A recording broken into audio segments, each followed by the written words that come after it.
음, 안녕하십니까. 사랑교회 심호하고 있는 김경준 목사입니다. 오늘 새해가 됐습니다. 첫 메시지는 하나님은 사랑이시다 라는 제목으로 말씀을 드리겠습니다. 본문은 요한일서 4장 7절에 13절입니다. 제가 봉독하겠습니다. 사랑하는 자들아, 우리가 서로 사랑하자. 사랑은 하나님께 속한 것이니 사랑하는 자마다 하나님께로 나서 하나님을 알고 사랑하지 아니하는 자는 하나님을 알지 못하나니 이는 하나님은 사랑이심이라. 하나님의 사랑이 우리에게 이렇게 나타난 바 되었으니 하나님이 자기의 독생자를 세상에 보내심은 저로 말미암아 우리를 살리려 하심이니라. 사랑은 여기 있으니 우리가 하나님을 사랑한 것이 아니요 오직 하나님이 우리를 사랑하사 우리 죄를 위하여 화목제로 그 아들을 보내셨음이니라. 사랑하는 자들아, 하나님이 이같이 우리를 사랑하셨은즉 우리도 서로 사랑하는 것이 마땅하도다. 어느 때나 하나님을 본 사람이 없으되 만일 우리가 서로 사랑하면 하나님이 우리 안에 거하시고 그의 사랑이 우리 안에 온전히 이루느니라. 그의 성령을 우리에게 주심으로 우리가 그 안에 거하고 그가 우리 안에 거하시는 줄을 아느니라. 아멘. 제가 작년에 한 반년 동안은 이 소망을 주제로 하고 그 다음에 믿음을 주제로 한 설교 말씀을 드렸습니다. 올해부터는 이 믿음, 소망, 사랑을 주제로 한 설교 말씀을 드리겠습니다. 사도 바울은 고린도전서 13장 13절에서 이렇게 말했죠. 그런즉 믿음, 소망, 사랑이 세 가지는 항상 있을 것인데 그 중에 제일이 사랑이다. 제일이라는 번역이 별로 좋은 말이 아니고요. 사랑이 최고다는 것이 정확한 번역입니다. 뭐 어떻게 됐든 간에 하여튼 사랑이 최고다 이 말이죠. 근데 고린도전서 13장 7절에 보면은 이 사랑에 대한 설명인데요. 이렇게 사랑은 모든 것을 믿는다 라고 이렇게 말했습니다. 그러니까 믿음이라는 것도 사랑의 표현이다. 사랑에서 믿음이 나온다는 말이죠. 사랑이 가장 근본적인 어떤 핵심적인 성품 요소인 것 같습니다. 근데 오늘 본문에 보니까 8절에 하나님은 사랑이시다 라고 말했습니다. 하나님의 가장 대표적인 성품을 우리가 생각한다면은 사랑도 있지만 또 거룩이 있죠. 베드로전서 1장 16절에 보면 하나님 거룩하심으로 너희도 거룩하라 뭐 이런 말도 있는데 이 사랑과 거룩 이것을 어떻게 순서를 정하기는 힘들고 하여튼 둘 다 하나님의 가장 대표적인 성품인데 오늘 본문에서는 특별히 하나님을 사랑이라고 정의했습니다. 사랑. 하나님을 전능자 뭐 이렇게도 할 수 있는데 그렇게 안 하고 사랑이다. 그러니까 사랑이 얼마나 중요한가 강조하려고 한 것 같습니다. 제가 생각해 성경에서 이 하나님의 사랑에 대해서 잘 표현된 것이 요한복음 3장 16절이 아닌가 이렇게 생각합니다. 하나님이 세상을 이처럼 사랑하사. 그래서 우리 하나님은 누가 자기를 먼저 사랑하기 때문에 거기에 반응하는 그런 사랑이 아니고요. 자기가 먼저 솔선하는 영어로는 take initiative. 자기가 먼저 사랑을 시작하시는 분이다. 그러니까 세상이 하나님을 사랑한 거 아니죠. 세상은 오히려 하나님을 모르고 또 하나님을 부인하고 하나님보다 우상, 쾌락 뭐 이런 거를 추구하는 그 세상인데 하나님께서 그러한 세상을 먼저 사랑하셔서 이처럼 사랑했다라고 합니다. 그래서 하나님께서 이 자기를 대적하는 이 세상을 사랑해서 어떤 행동을 했다라고 합니다. 사랑은 어떤 생각이나 사상 이런 게 아니에요. 유명한 철학자나 종교, 창시자 이런 분들은 다 생각을 많이 하지 않습니까? 그래서 자기가 깨달았다 그러고 깨달은 것을 설명해주고 가르쳐 주려고 하는데 사람이 생각으로 변하지 않는다는 거죠. 생각도 필요하죠. 그렇지만 생각보다도 더 중요한 것이 행동입니다. 삶. 삶 자체가 변화할 때에 비로소 그 사람의 삶의 방향이 근본적으로 변화가 일어나는 거죠. 우리 하나님은 이 사랑을 한다라고 우리에게 선포하는 그런 것보다도 직접 행동을 보여주셨습니다. 그래서 하나님께서는 자기의 가장 귀한 것, 자기의 가장 사랑하는 성부 하나님, 가장 사랑하는 성자 하나님, 성자를 인간 세상에 보내셨다. 여기서 우리가 하나님의 그 사랑의 그 크기, 그 매그니튜드를 우리 짐작할 수 있는데요. 우리가 무슨 가장 귀한 것을 위해서 뭐 투자를 하지 않습니까? 그래서 제가 신문에 보니까 가끔 그런 걸 봐요. 모네가 그린 그림, 몇천만 불에 팔렸다, 어쨌다, 이런 것이 자꾸 나오는데요. 그 사람들은 그 명화의 가치를 돈으로 환산하는 거죠. 제가 이런 것도 봤습니다. 그 모나리자, 그것은 영어로 priceless하다. 가치를 정할 수 없다. 너무나 귀해서 돈으로 계산이 안 된다. 이런 것도 봤습니다. 그래서 우리 인간의 가치가 얼마인가? 제가 과학적으로 분석하면 100불도 안 된다고 그러는데, 우리 하나님이 그것을 자기의 투자로 보여줬습니다. 하나님께서 자기의 가장 사랑하는 독생자, 성자를 우리 인간들을 위해서, 이 인간의 구원을 위해서 인간의 모습, 인간의 종으로 가장 낮게 보내주시고, 결국은 그 성자가 십자가에서 우리의 죄값을 지불하는 속죄 제물로 보내주셨죠. 그래서 그 하나님께서 우리 인간을 얼마나 고귀하게 생각하는가. 우리 인간은 별거 아닌데 천사에 비해서도 아무것도 아니지만은 하나님께서 인간을 그렇게 고귀하게 여기시고 또 나아가서는 예수님 믿는 자를 자기 자녀 삼았다. 양녀로 삼았다는 거죠. 그만큼 하나님께서 인간을 사랑하신다는 것을 행동으로 보여주셨습니다. 그리고 하나님이 그렇게까지 사랑한 목적이 뭔가? 자기 아들까지, 성자까지 희생하면서 무엇을 이루려고 했나? 인간에게 영생을 주시려고 했다라고 성경은 요한복음 3장 16절은 말합니다. 영생, 그것은 우리가 지금 살고 있는 생명하고는 차원이 다르죠. 다른 차원에 있어요. 우리의 생명은 보통 100살 지나면 다 죽죠. 그 전에 죽죠. 그리고 그 전에 죽기 전에 벌써 병이 들어서 온몸에 그 고장이 나고 이렇게 우리가 여러 가지 문제가 생기고 치매가 생기고 하는데요.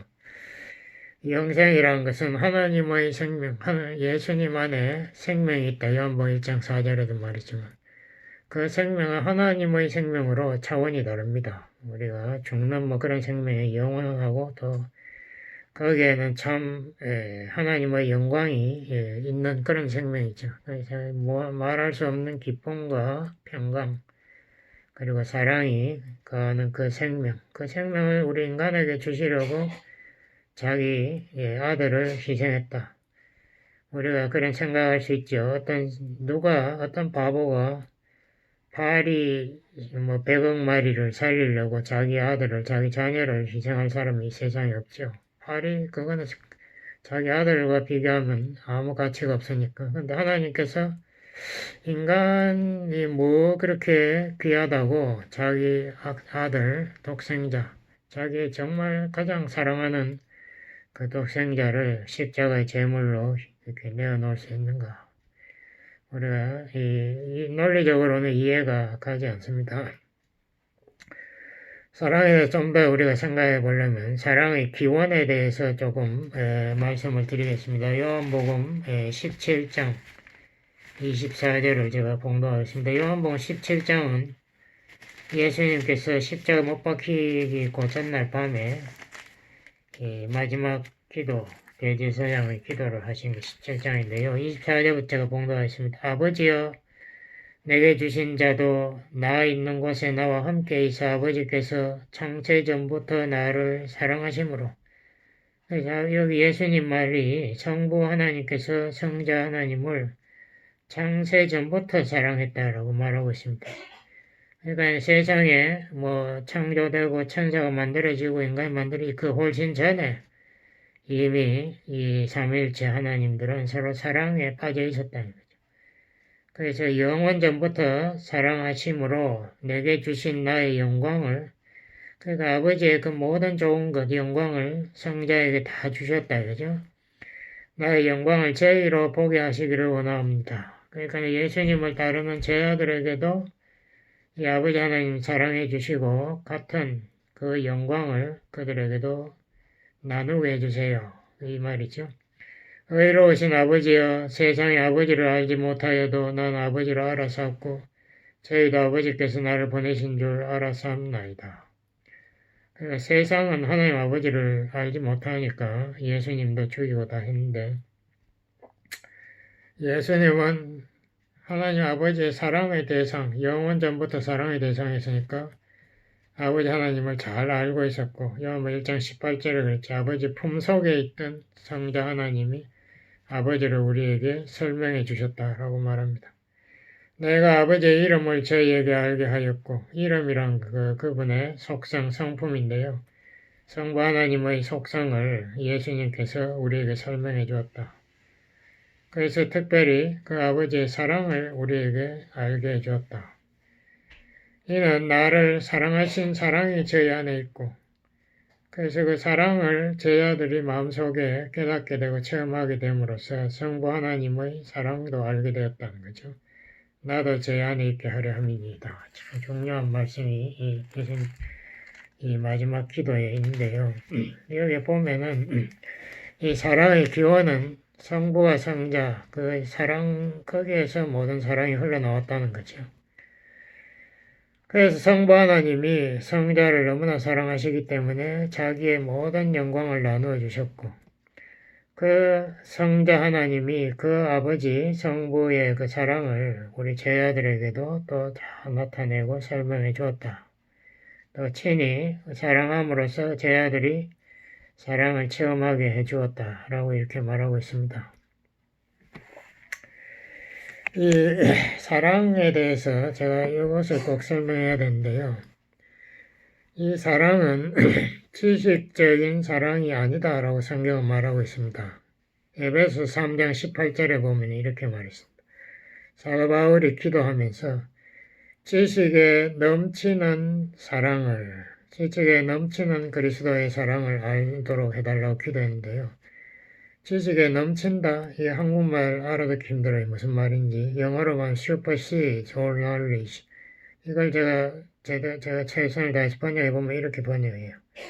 모든 지식을 무용, 쓸데없게 여겨서 폐지하고 그 대신 가장 귀한 것을 우리에게 알도록, 다시 말해 그리스도의 사랑을 알도록.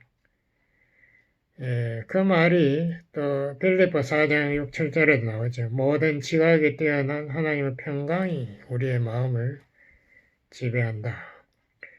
모든 지각에 뛰어난 그 똑같은 말이죠. 우리가 센서, 우리 손으로 만지거나 이렇게 냄새 맡거나 이런 것에 훨씬 다른 차원의 하나님의 평강이 우리 마음을 지켜보호해준다는 그런 말, 똑같은 말입니다.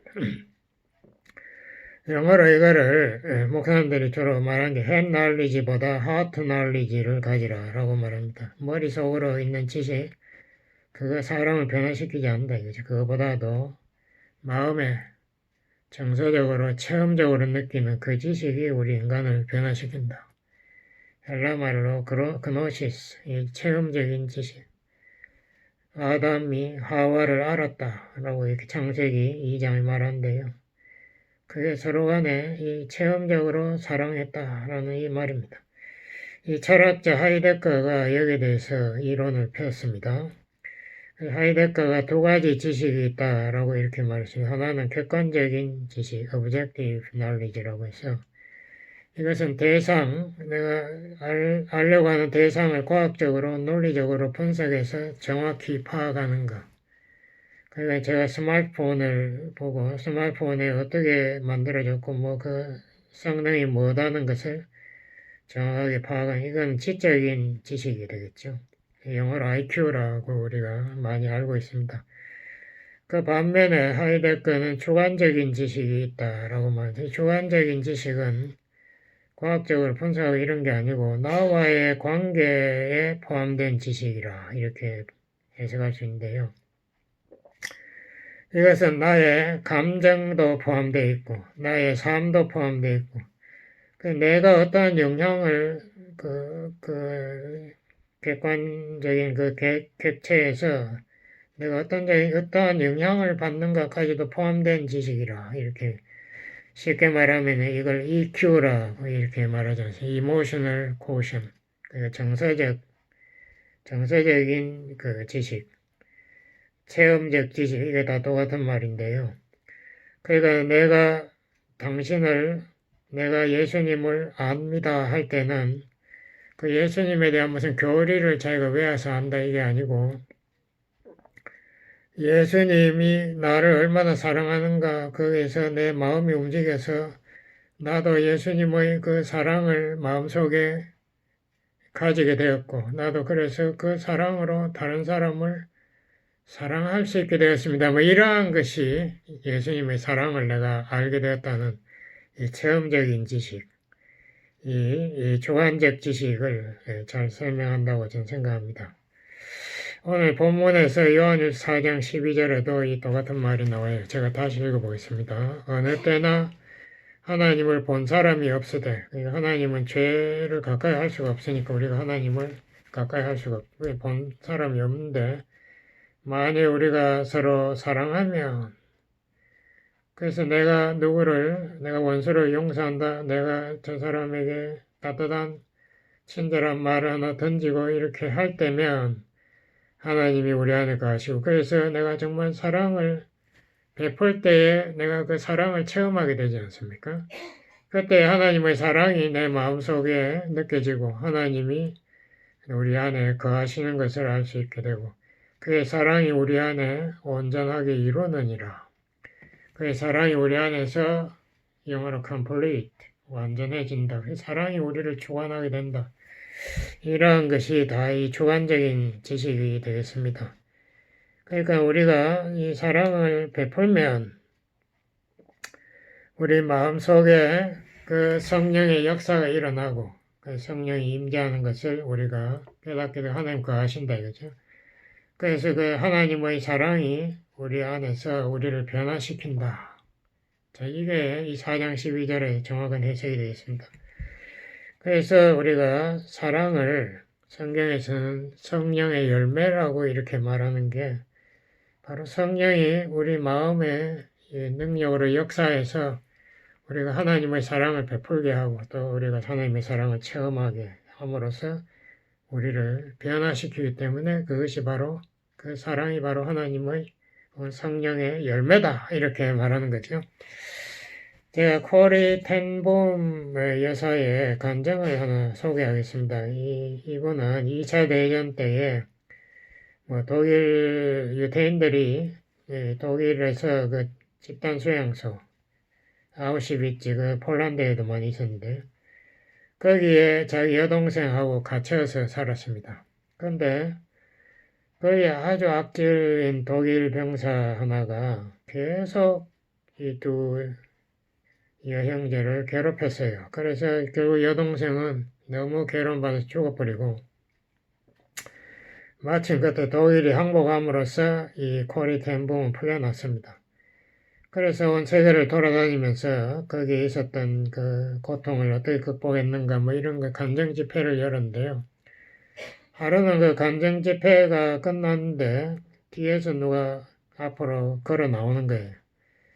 가만히 보니까 이 사람이 바로 그 사람 독일 그 병사 자기를 괴롭히던 자기 여동생을 죽게 한 그 독일 병사가 앞으로 나와가지고 형제여 내가 옛날에는 모르고 당신들을 그렇게 괴롭힌 악한 짓을 했는데 나를 용서해달라고 이렇게 악수의 손을 내밀었습니다.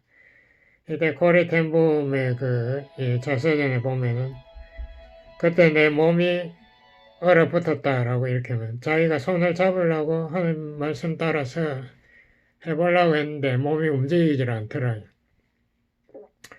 근데 코리 텐봄이 순간적으로 기도를 했답니다. 하나님, 내가 저 사람 손을 잡으려고 해도 내 손이 움직이지 않아요. 도와주세요.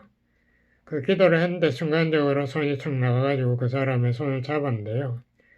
그 순간에 코리 텐봄의 간증에 의하면은 자기 어깨에서부터 무슨 큰 전기 충격 같은 게 확 흐르더래요. 자기 팔을 통해서 그 손을 지나서 저쪽 사람이 전달됐는데, 자기가 지금 그게 성령의 능력인 것다. 자기가 체험했는데.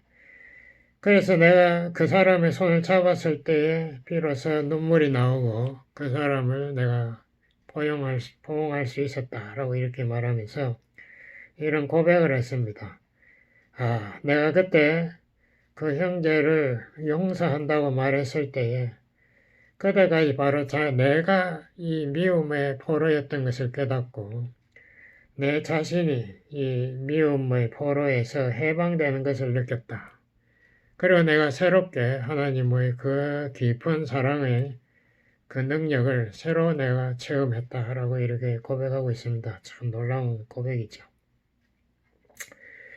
이 인도 선교사로 이 평생을 바쳤던 그 머더 테레사 수녀도 같은 비슷한 이야기를 했습니다. 그분이 세상에 가장 불쌍한 사람들 섬기기 위해서 인도 칼카타에 가서 살았지 않습니까? 칼카타 우리 LA에서 노숙자가 5만이 넘는다고 야단인데 칼카타에는 수십만 명의 노숙자가 항상 살고 있고 아무도 그 사람들 돌봐주기도 관심도 없어요. 근데 테레사 여사는 거기에서 사역하면서 자기가 늘 하는 것이 하나가 이 노숙자들이 죽어가는 것을 본대요. 죽어가면은 아무도 와서 그 사람에게 관심을 기울이지 않는데.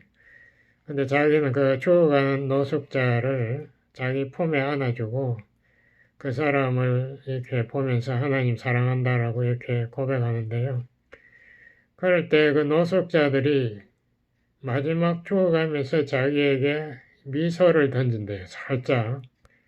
아무도 자기들의 관심이 없었던 그 쓸쓸한 외로운 생애를 마지막 하는데 누군가 와서 자기들을 안아주고 사랑한다고 해주니까 너무 감격이 나서 이렇게 미소를 던지는가 봐요. 그때 테레사가 그런 고백했습니다. 그 미소에 겹쳐서 그리스도의 사랑의 얼굴이 내 눈에 보였다라고 이렇게 말해요. 자기 마음에 그리스도의 그 사랑이 느껴졌다. 자기 마음이 너무나 그 사람에 대한 그 강한 사랑을 체험한다고 이렇게 고백했습니다. 이 사랑은 베푸는 데에 능력이 있는 겁니다. 사랑에 대해서 아무리 분석하고 책을 쓰고 해도 소용없어요. 그게 사람을 변화시키는 게 아니고 우리가 이 사랑을 베풀 때 내가 원수같이 여기는 사람에게 당신을 사랑합니다. 용서해 줄게요. 이렇게 한마디 사랑의 말을 던질 때에 그 사람만 변화된 게 아니라 내가 변화돼요. 내가 그 사랑의 능력을 체험하게 되고 그럴 때에 우리가 이 정말 체험적인 사랑 그것을 알게 되는 거죠. 여기에서 제가 한마디 더 하고 싶은 게 우리가 사랑을 실천하기 위해서는 믿음이 필요합니다. 근데 믿음이 뭔가 제가 좀 설명드리고 싶은데 믿음은 어떤 교리, 지식에 동의하는 그게 아니에요. 그것도 필요하겠지. 그렇지만 그것보다도 훨씬 중요한 것이 그 말씀에 내가 순종하겠다는 의지, 어떤 결심, 이게 믿음입니다. 그래서 야고보가 그랬지 않습니까? 이 행함이 없는 믿음, 그 죽은 믿음, 그 아무 쓸데없는 거예요. 지식적으로 많이 신학자들 보면 엄청나게 알아요. 그렇다고 해서 그 사람들의 삶이 정말 그리스도의 모습을 나타내는가? 저는 안 그렇다고 생각하는 게 그런 사람은 본 적이 없어요. 그냥 골치 아픈 이야기만 늘 하는 거지요. 로마서 1장 17절에 사도 바울이 또 이런 말 했지 않습니까? 의인은 믿음으로 산다. 그러니까 예수님 믿어서 의인이 된 사람은 그 다음부터 믿음 필요 없는 게 아니고 그 다음부터 매 순간 믿음이 필요하다. 왜? 자기 사는 것 자체가 믿음으로 살아야 살아야 되기 때문에 그 믿음의 결단, 순종의 삶이 연속돼야 된다 이 말이죠. 정말 중요한 말씀입니다. 우리가 믿음으로 우리 신앙생활이 가능하고 우리가 믿음, 순종의 결단할 때에 그 전기 스위치 같이 성령의 능력을 우리 삶의 역사를 시작하게 해줍니다. 그래서 제가 예를 들면은 오병이어 기적 있지 않습니까? 예수님이 5,000명을 가르쳤을 때 전부 며칠씩 굶었어요. 그때 예수님 먹을 것 좀 주라 할 때에 제 아들이 찾아보니까 어린아이 도시락을 하나 발견했다. 그래서 조그마한 도시락 안에 떡 5덩어리하고 생선 조그만 거 2개가 있는데 그거를 예수님 앞에 바쳤습니다. 뭐 찾아보니까 이거밖에 없네요. 이걸로 어떻게 예수님 누구라 예수님이 드세요 했겠죠. 그때 예수님이 그것을 축사시키기도 하시고 그걸 나눠주라 했을 때에 믿음으로 순종하니까 그게 5,000명, 사실 5,000명이 아니고 2만 명으로 일반적해서 남자 어른만 5,000명이죠. 2만 명이 다 먹고도 12강조리가 남았더라. 그리고 이렇게 성령께서 역사했다 이거죠. 그래서 우리가 믿음이 바로 성령의 역사를 가져오는 그 열쇠가 된다 이거죠. 갈라디아 3장 2절에 보면 이런 말이 있습니다. 너희들이 구원받은 것, 속죄함을 얻은 것이 율법을 잘 지켜서냐 안 그러면 말씀을 듣고 믿음으로 구원받았느냐. 물론 율법으로 우리가 구원 못 받습니다. 율법은 하나님의 기준인데요. 그것을 그대로 항상 지키는 인간은 이 세상에 없어요. 예수님밖에 없어요. 그러니까 이것은 율법으로 되는 게 아니라 이신득의라 루터가 믿음으로 의를 얻는다 이렇게 말했는데 3장 갈라디아 3장 5절에 보면은 그 비슷한 말을 되풀이한 것 같지만 되풀이한 게 아니에요. 제가 3장 5절을 또 읽어보겠습니다. 너희에게 성령을 주시고 너희 가운데서 능력을 행하시는 이의 일이 율법의 행위에서나 듣고 믿음에서나 이거는 성화를 이야기하는 이 처음에 구원받는 칭의가 아니고 우리가 믿음으로 점점 거룩하게 되는 그것이 율법의 행위로 되는 게 아니고 율법 잘 지킨다고 되는 게 아니고 말씀을 듣고 믿음으로 말씀을 삶에 실천하겠다고 이렇게 순종할 때에 이것이 우리의 삶이 거룩해진다. 그러니까 이신득성이라고 제가 말을 만들어 보면 믿음으로 거룩하게 된다. 이신득의, 이신득성 다 믿음으로 되는 거예요. 율법으로 되는 게 아니고 왜냐하면 믿음으로 성령이 우리 마음속에 역사하시게 되고 그럴 때 우리의 삶이 그 진리에 체험적으로 우리의 삶이 깨달아짐으로 변화가 오는 겁니다. 그래서 이것이 우리가 믿음과 사랑과의 직결되는 관계인데요. 그러므로 우리의 삶에 우리가 사랑을 베풀 때에 성령이 역사해가지고 다른 사람에게 나가 당신을 사랑합니다. 나가 당신을 용서합니다.